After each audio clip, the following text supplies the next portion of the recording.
1. सर्दी खोकल्यासाठी हळदीचे दूध. 1 कप गरम दुधात अर्धा चमचा हळद आणि चिमूटभर काळी मिरी घालून रात्री झोपण्यापूर्वी पिल्यास घशातील खवखव कमी होते, खोकला शांत होतो आणि शरीराला आतून ऊब मिळते.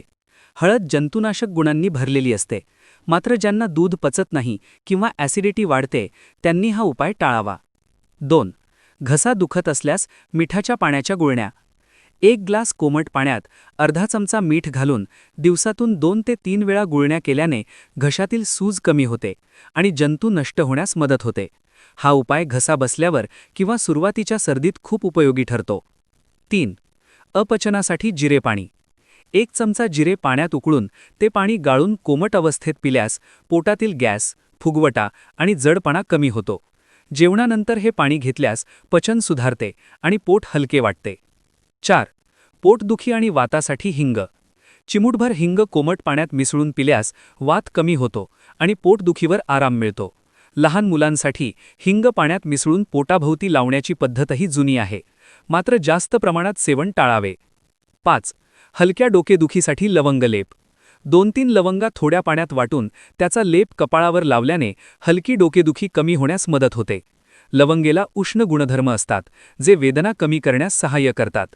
6. हलक्या भाजल्यास कोरफड. त्वचा हलकी भाजल्यास ताज्या कोरफडीचा गर त्या भागावर लावल्याने जळजळ कमी होते, त्वचा थंड राहते आणि जखम लवकर भरून येण्यास मदत होते. मात्र मोठ्या किंवा खोल भाजल्यास डॉक्टरांचा सल्ला आवश्यक आहे. 7. तोंडाला वास येत असल्यास वेलदोडा.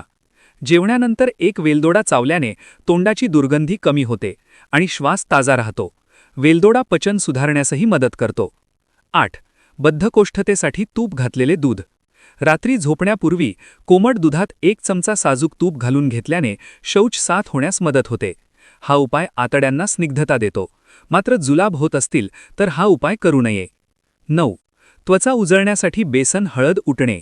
बेसन, चिमूटभर हळद आणि दूध किंवा दही मिसळून चेहऱ्यावर लावल्यास त्वचा स्वच्छ होते, मृतपेशी निघतात आणि चेहऱ्यावर नैसर्गिक चमक येते.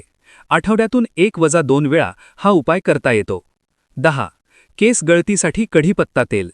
नारळाच्या तेलात कढीपत्त्याची पानं गरम करून ते तेल गाळून थंड झाल्यावर केसांना लावल्यास केसांना पोषण मिळते आणि केस मजबूत होण्यास मदत होते. आठवड्यातून 2 वेळा हलक्या हाताने मसाज करावा. 11. डोळ्यांना थंडावा देण्यासाठी गुलाब पाणी. शुद्ध आणि डोळ्यांसाठी सुरक्षित गुलाब पाण्याचे 1-2 थेंब डोळ्यात टाकल्याने जळजळ आणि थकवा कमी होतो, मात्र कोणताही संसर्ग किंवा लालसरपणा जास्त असल्यास डॉक्टरांचा सल्ला घ्यावा. 12. सर्दीत नाक बंद झाल्यास वाफ घेणे. गरम पाण्याच्या भांड्यात वाफ घेऊन त्यात थोडे अजवाईन किंवा निलगिरी तेलाचे थेंब टाकल्यास नाक मोकळे होते आणि श्वास घ्यायला आराम मिळतो.